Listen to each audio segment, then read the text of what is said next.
स्वागत है आप सभी का। पूर्व विधायक प्रेमचंद गुड्डू की घर वापसी हो गई है। जी हां, कांग्रेस में उन्होंने वापसी कर ली है और आज उन्होंने कांग्रेस की सदस्यता ले ली है। पीसीसी दफ्तर में एक बार फिर से कांग्रेस में वो शामिल हो गए। अपने बेटे के साथ पहुंचे थे और उन्होंने कांग्रेस की सदस्यता ले ली। प्रेमचंद गुड्डू के साथ अजीत बोरासी ने भी कांग्रेस की सदस्यता ली है।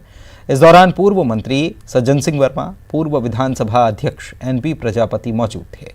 कांग्रेस में शामिल होने के बाद प्रेमचंद गुड्डू ने कहा है कि वो सिंधिया से प्रताड़ित होकर पार्टी उन्होंने छोड़ी थी। आपको बता दें कि 2018 के विधानसभा चुनाव से पहले प्रेमचंद गुड्डू बीजेपी में शामिल हुए थे और हाल ही में बीजेपी ने उन्हें पार्टी से निष्कासित किया था। वहीं गुड्डू का कहना था कि उन्होंने फरवरी में ही बीजेपी से इस्तीफा दे दिया था। जी की प्रताड़ना से पार्टी छोड़ी थी। मेरी एक भी बाइट सोनिया जी, राहुल जी, कांग्रेस पार्टी के खिलाफ मैंने कभी नहीं बोला। हमेशा सामंतशाही जिस तरीके से इन लोगों ने मुझे प्रताड़ित किया, उस वजह से मैंने ये जो पार्टी छोड़ी थी। तत्कालिक आवेश था, तत्कालिक गुस्सा था, वो मैंने अपनी गलती थी, उस गलती को मैंने सुधार ली। जब कोई हमारा वजनदार साथी वापस आता है तो उस पार्टी का वजन बढ़ना सुनिश्चित है और वो होगा। देखिए, कांग्रेस परिवार का व्यक्ति चला गया था, कुछ लोगों की वजह से नाराज हो गए। अब वही लोग बीजेपी में चले गए तो वहां रहने का कोई औचित्य था नहीं। प्रेमचंद गुड्डू वापस कांग्रेस में आ गए, अपनी मातृ संस्था। अरे अभी तो बहुत लोग। और इंदौर से एक खबर आपको बता रहे हैं कि प्रेमचंद गुड्डू की इधर घर वापसी हुई और उधर जब तुलसी सिलावट से इस बारे में प्रतिक्रिया ली गई तो कह रहे हैं कि मैं गुड्डू का नाम लेना भी पसंद नहीं करता हूं और सिंधिया पर बयान देने के लिए गुड्डू को दूसरा जन्म लेना पड़ेगा। मेरे लिए गुड्डू कोई चुनौती नहीं। प्रमाण पत्र की जरूरत नहीं, उनका नाम लेना पसंद भी नहीं करता हूं। उनकी इतनी वो भी नहीं है कि हैसियत की उनके संबंध में प्रतिक्रिया दें, इतनी स्पष्ट बात कर रहा हूं। उनकी इतनी वो भी नहीं है कि उनके लिए वो बोलें। उस दिन उनको अभी वर्षों लग जाएंगे, दूसरा जन्म लेना पड़ेगा सिंधिया जी पे प्रतिक्रिया व्यक्त करने के। दूसरा जन्म लेना पड़ेगा। उनकी इतनी वो भी नहीं है, पूरा शब्द नहीं बोला, मैं गुड्डू का नाम लेना भी पसंद नहीं करता, दूसरा जन्म लेना पड़ेगा, हैसियत ही नहीं है। ये भी कहा कि बयान देने के लिए दूसरा जन्म लेना पड़ेगा। बता दें कि आपको सिंधिया से प्रताड़ित होकर पार्टी छोड़ी थी, ऐसा कहते हुए प्रेमचंद गुड्डू आज नजर आए।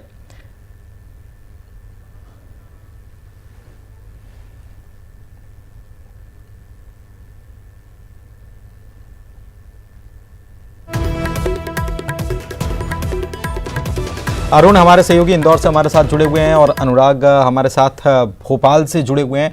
अनुराग, कुछ देर पहले 1 बजे जब आपसे बात हो रही थी तो प्रेमचंद गुड्डू ये कह रहे थे कि सिंधिया से प्रताड़ित होकर पार्टी छोड़ी और इसी बात पर जब प्रतिक्रिया ली गई तुलसी सिलावट की तरफ से तो तुलसी सिलावट ने कहा कि मैं तो नाम लेना भी पसंद नहीं करता हूँ। यानी कि अगर मुकाबला होता है सांवेर में तो बड़ा दिलचस्प मुकाबला देखने को मिलेगा। बिल्कुल, देखिए इस बार का जो उपचुनाव होगा उसमें सीधे तौर पर ज्योतिरादित्य सिंधिया का एक बड़ा रोल होगा, क्योंकि जितने पूर्व विधायक हैं उनमें से ज्यादातर सिंधिया खेमे के विधायक रहे थे और ऐसे में प्रेमचंद गुड्डू भी आज जब पीसीसी दफ्तर पहुंचे तो उनके निशाने पर ज्योतिरादित्य सिंधिया थे, क्योंकि अब कांग्रेस भी समझ रही है कि इस बार का जो उपचुनाव होगा वो सिंधिया वर्सेस कमलनाथ होगा। यानी कि कांग्रेस पार्टी का यदि मुकाबला होगा तो ज्योतिरादित्य सिंधिया के साथ ही होगा और शायद यही कारण है कि प्रेमचंद गुड्डू ने सीधे ज्योतिरादित्य सिंधिया को अपने निशाने पर लिया और उन्होंने इस बात का हवाला दिया कि जब उन्होंने कांग्रेस पार्टी छोड़ी थी तो उसके पीछे भी कारण ज्योतिरादित्य सिंधिया थे और अब यदि वो बीजेपी छोड़कर कांग्रेस में वापस आए तो इसमें भी ज्योतिरादित्य सिंधिया ही बड़ा कारण है। तो कुल मिलाकर अब कांग्रेस पार्टी के निशाने पर ज्योतिरादित्य सिंधिया का रहना तय है, क्योंकि पूर्व यदि हम बात करें सिंधिया समर्थक जो पूर्व विधायक थे उनका भी इस बात का कहना था कि जो उपचुनाव होगा उसमें ज्योतिरादित्य सिंधिया बड़ा चेहरा पार्टी का होंगे और उन्हीं के चेहरे के सहारे इस बार का उपचुनाव बीजेपी लड़ने का काम करेगी। पड़ेगी। तो कुल मिलाकर जो कांग्रेस है उसने भी अभी से ज्योतिरादित्य सिंधिया को निशाने पर लेना जरूर शुरू कर दिया है। लेकिन दूसरी जो अहम बात है वो सांवेर विधानसभा सीट को लेकर अब तस्वीर साफ होती हुई नजर आ रही है। तुलसीराम सिलावट के खिलाफ कांग्रेस की तरफ से प्रेमचंद गुड्डू ही दावेदार होंगे। हालांकि अभी नाम का ऐलान बाकी है, लेकिन जिस तरीके से प्रेमचंद गुड्डू की वापसी कांग्रेस पार्टी में हुई है उसके बाद अब सांवेर सीट का मुकाबला बेहद दिलचस्प होने वाला है। आज तुलसीराम सिलावट भले इस बात का दावा कर रहे हो कि वो प्रेमचंद गुड्डू का नाम लेना नहीं चाहते, वो अच्छा नहीं समझते, लेकिन जिस तरीके से अब सियासी माहौल बन रहा है जी, उससे तो तय है कि अब उपचुनाव में जो मुकाबला होगा वो बेहद ही रोचक होगा। बिल्कुल। कुणाल चौधरी भी हमारे साथ जुड़े हुए हैं, उनसे बात करते हैं। कुणाल चौधरी साहब, आज प्रेमचंद गुड्डू शामिल हो गए कांग्रेस में, घर वापसी उनकी हो गई, और दूसरी तरफ तुलसी सिलावट कह रहे हैं कि उनका नाम लेना पसंद नहीं करता। जब सिंधिया के ऊपर निशाना साधा गया तो उनका ये कहना है कि उनको दूसरा जन्म लेना पड़ेगा।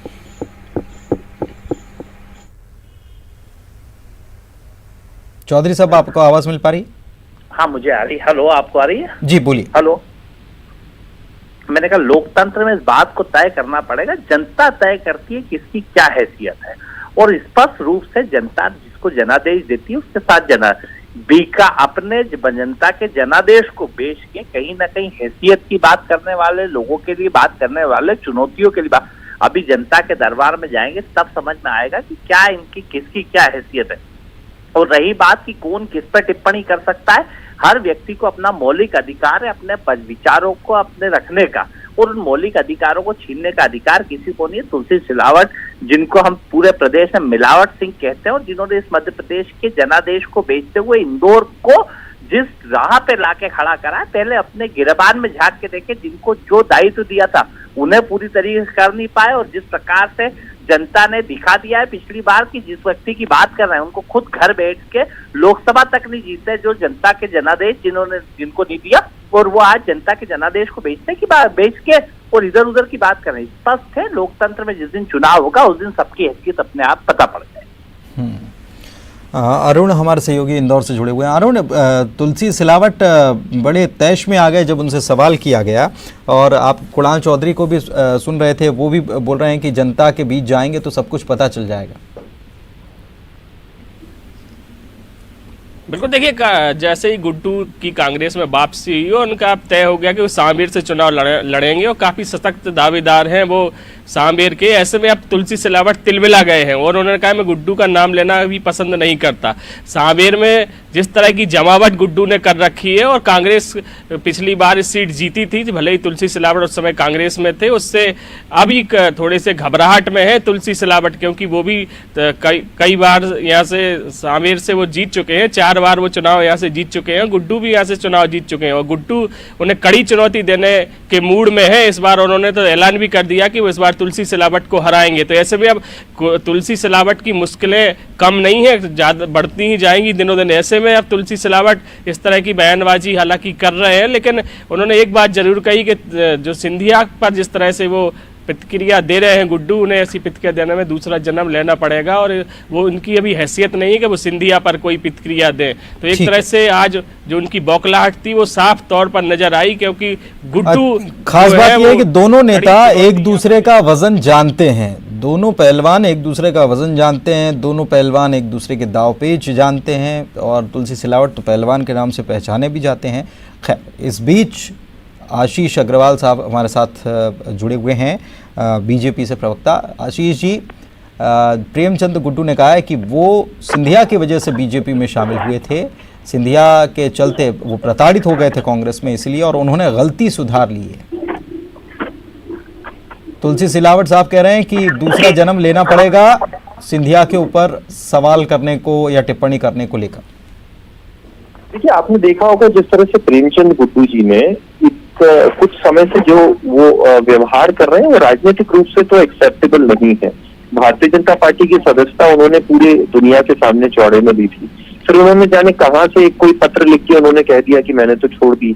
हमने जो पत्र उनको भेजा, कारण बता, उसका भी उन्होंने जवाब नहीं दिया, वो एक तरफा बातें कर रहे हैं। तो मैं सिर्फ इतना ही कहना चाहूंगा कि दुश्मनी जम के करो मगर ये गुंजाइश रहे कि कभी दोस्त बन जाएं तो शर्मिंदा ना हो। तो प्रेमचंद गुड्डू जी अब जनता के बीच जाने वाले हैं। ये और दोस्त जनता बन तय जाए कर तो देगी। जहां शर्मिंदा तक ना हो, 22 यही बात अगर वापस घुमाकर तुलसी सिलावट के बयान पर अगर देखा जाए तो तुलसी सिलावट कह रहे हैं कि मैं नाम लेना पसंद नहीं करता। चुनाव में बगैर नाम लिए कैसे जीत जाएंगे जब अगर प्रतिद्वंदी वही होंगे तो फिर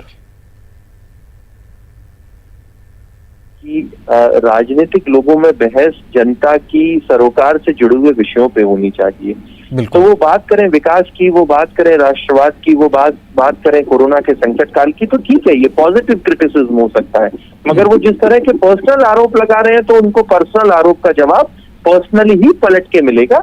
इसलिए प्रेमचंद गुड्डू जी अब उस जनता की चिंता करें जिसको ठगा बता के वो किसी भी दिन दल चेंज कर लेते हैं और वापस से जब उनको लगता है कि उनकी संभावनाएं खत्म हो चुकी हैं तो वो अपना पाला बदल लेते हैं। तो इस तरीके के बिन पैंदी के लोटों की जनता कोई बहुत ज्यादा बखत नहीं करती है। कुणाल चौधरी साहब जुड़े हुए हैं। कुणाल चौधरी साहब क्या कहेंगे? चौधरी साहब सुन पा रहे हैं आप? के बिगर पैर की खरीदे हुए जनादेश की बीजेपी की सरकार है। जनता ने इन्हें जनादेश नहीं दिया, इन्होंने जनादेश को खरीदा और कुछ लोगों ने बेचा। और वो बिकाऊ लाल जिस दिन जनता के बीच में जाएंगे, क्योंकि ये एक विधायक बनता है, उसके पीछे लाखों वोट होते हैं, जनता के वोट होते हैं, जनता वोट देती है और जनता वोट देने हेलो हाँ बोलिए। वो जनता वोट देती है, उसके बाद कहीं ना कहीं एक विधायक बनता है। और जब विधायक जनादेश से बनता है तो जनता से पूछे भी कि जिस जनादेश को इन्होंने बेचा है वो जनता जवाब देगी। बहुत अच्छी बात कही कि कहीं ना कहीं बात होना चाहिए कि इस मध्य प्रदेश का कोविड का सबसे बड़ा जिम्मेदार है तो मिस्टर मिलावट सिंह है। आज जिस प्रकार की हालत मध्य प्रदेश के किसानों की हो रही तो उसके बड़े सबसे बड़े जिम्मेदार ये लोग हैं कि ना किसान की खरीदी भी हो पा रही। बिजली विभागों में जो स्थितियां, बिजली विभाग के लोग लिख रहे हैं कि 100 यूनिट लाना है तो कमलनाथ जी को लाना है, बीजेपी को भगाना है। स्पष्ट है जनता इन्हें जवाब देने में लगी हुई है और उसी का तरीका है कि ये बौखलाहट में अपने आप शब्दों का प्रयोग कर रहे हैं कि किसी को दूसरा जन्म देना पड़ेगा। स्पष्ट है, अगर कोई सही बात कह रही तो इसमें तिलमिलाने की क्या जरूरत है, घबराने की क्या जरूरत और होगी। जवाबदारी तो वो मिस्टर जयचंद देंगे, जिनको विभीषण कहा शिवराज जी ने, वो देंगे अपनी बात का जवाब। अभी ये तय कर ले कि इनकी पार्टी में उनकी क्या हैसियत है। अभी कल एक वो पोस्टर चला वहां पे ग्वालियर के अंदर, जिस पोस्टर में ना तो फोटो है ना कुछ है, तो कहीं ना कहीं ये जो जनता से झूठ बोल के और जनादेश को बेच के गए, कहीं ना कहीं जनता इसका जवाब देने का काम करेगी। ठीक है, बहुत बहुत शुक्रिया आशीष जी। क्षमा चाहेंगे, वक्त की थोड़ी सी कमी। आप सभी का बहुत बहुत शुक्रिया। अनुराग, आप हमारे साथ बने रहें, अगली खबर पर भी आपसे हम जानकारी लेंगे। तो एक बड़ी खबर और पीसीसी दफ्तर से निकलकर सामने आ रही है कि पीसीसी दफ्तर में कोरोना काल चल रहा है और सोशल डिस्टेंसिंग नेता भूल गए। इसके बारे में खबर आपको बताएंगे। वक्त एक ब्रेक का हो चला है।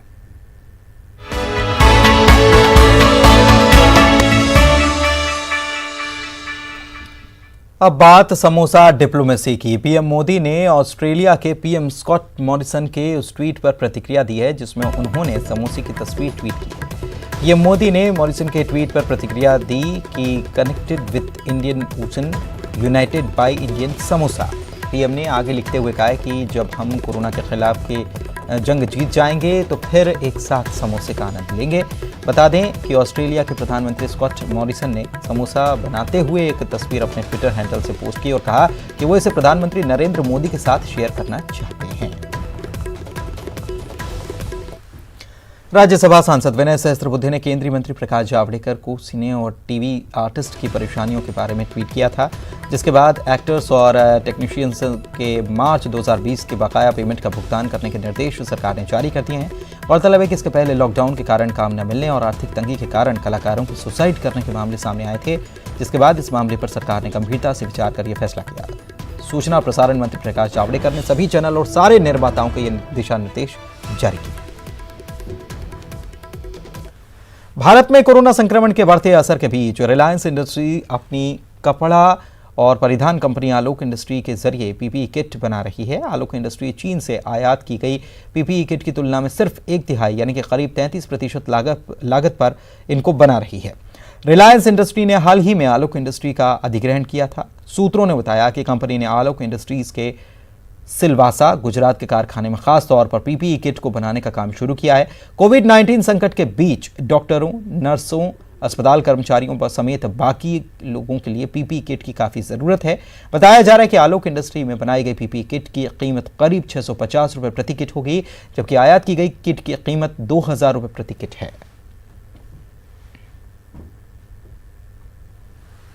और छत्तीसगढ़ के श्रमिकों को मिला अभयदान। इस कोरोना काल में प्रदेश के मुखिया ने गरीब तबके के लोगों के अलावा श्रमिकों के लिए भी रोजगार, खाने पीने तक का रास्ता खोलने के साथ प्रवासी मजदूरों के लिए भी खास व्यवस्था की है। उनके खाने पीने, ठहरने से लेकर उनके स्वास्थ्य का भी ख्याल रखा गया है। चलते चलते देखिए रिपोर्ट।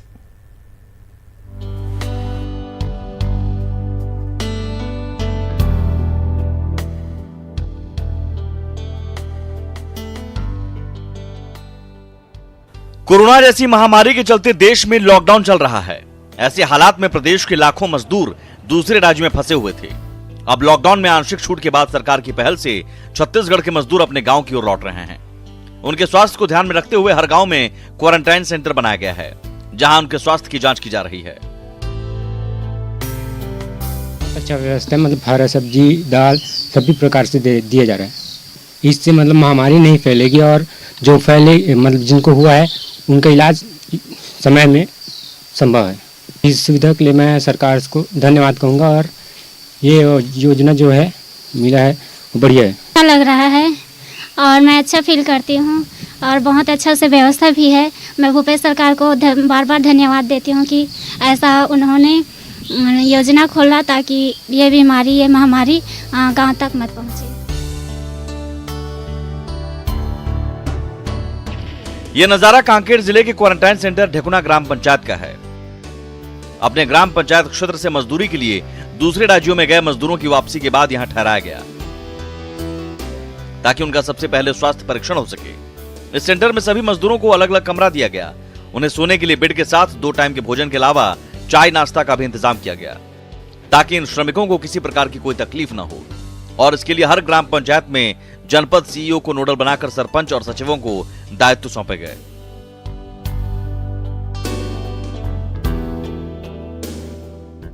यहाँ बाहर राज्य से जो आपका श्रमिक गए थे काम करने के लिए, वो आने के बाद में हम सावधानी के रूप में, क्योंकि उसमें क्या पॉजिटिव केस है कि संदिग्ध है, इसके लिए आपका शासन के गाइडलाइन के अनुसार उनको सभी ग्राम पंचायतों में हमने स्कूल का चयन किया है और उनको 14 दिन क्वारंटाइन सेंटर में रख रहे हैं ताकि अगर उसमें कुछ ऐसा सिम्टम्स नजर आते हैं कि उसमें कुछ कोरोना पॉजिटिव के केसेस हैं या उनको संदिग्ध टाइप का लगता है तो उनका हेल्थ डिपार्टमेंट के द्वारा उनका टेस्ट भी लिया जा रहा है, रैंडम चेक किया जा रहा है, उनका सैंपलिंग किया जा रहा है और 14 दिन तक अगर उनमें कोई भी सिम्टम्स नहीं आ रहे हैं तो फिर वो आपका गांव में अपने परिवार के साथ रहेंगे। टीन फाइनेंस से या मूलभूत राशि से उनका नाश्ता, खाने पीने की व्यवस्था और क्योंकि बिजली, पानी और खाट उट का व्यवस्था करें और इसके लिए सभी ग्राम पंचायतों में जो ग्राम पंचायत के सचिव हैं इनको नोडल बनाया गया है ताकि वो जो भी उनकी सारी सुविधाएं उसको देखें और साथ साथ जो भी क्वारंटाइन सेंटर में आए हैं वो 14 दिन अनिवार्य रूप से रहे, इसका कड़ाई से पालन करें। ठहरने, खाने पीने की व्यवस्था तो सरकार ने खूब किया है, लेकिन इस भीषण गर्मी को देखते हुए मजदूरों के लिए ठंडे पेयजल के अलावा कूलर और पंखा की भी व्यवस्था की गई है, जिस पर मजदूरों ने सरकार का शुक्रिया भी अदा किया है। Bureau report, news 18।